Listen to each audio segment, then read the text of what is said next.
So for hand quilting onto your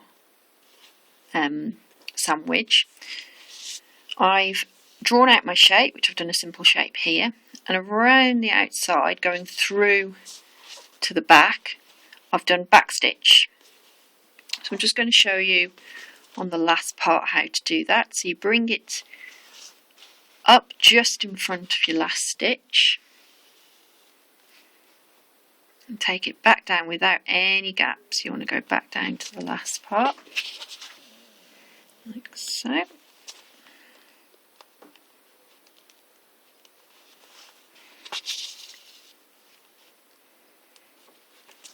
Now I'm using quite big stitches here to show you.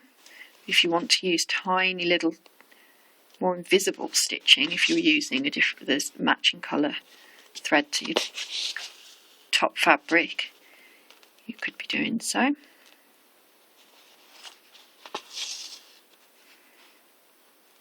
You see it back on myself again there.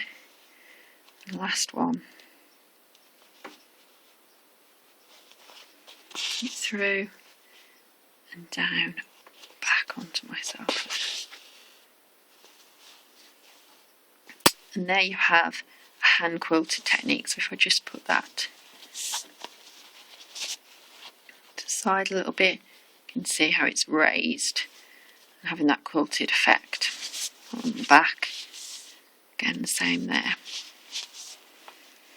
So just finish that off with a few little stitches at the back.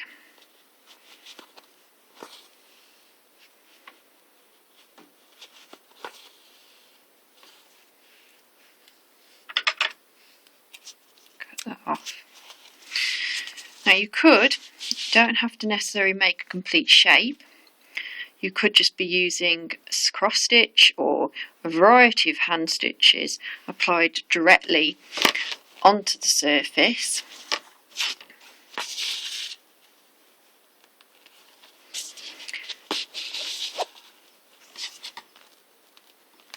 Using it like a base.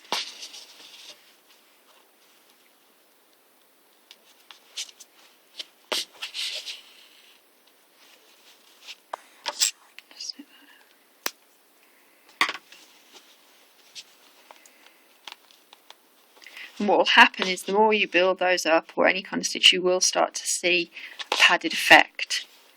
And that's another option, to be using this as a kind of surface.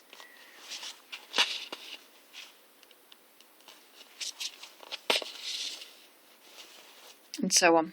Now again, if you were using tiny little stitches, it might be that you're doing patterns that are complete, like the one I showed you here, but more intricate. So if we work into this even more, you'd start to see the padding coming on in between those layers of stitch.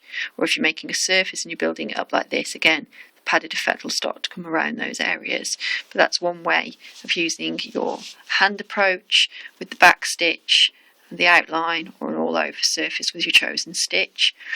And then again, obviously we tried the machine stitch, and that's again, you could use free hand embroidery feet onto your machine as well. So those are showing you a few different effects that you can achieve in padded quilting.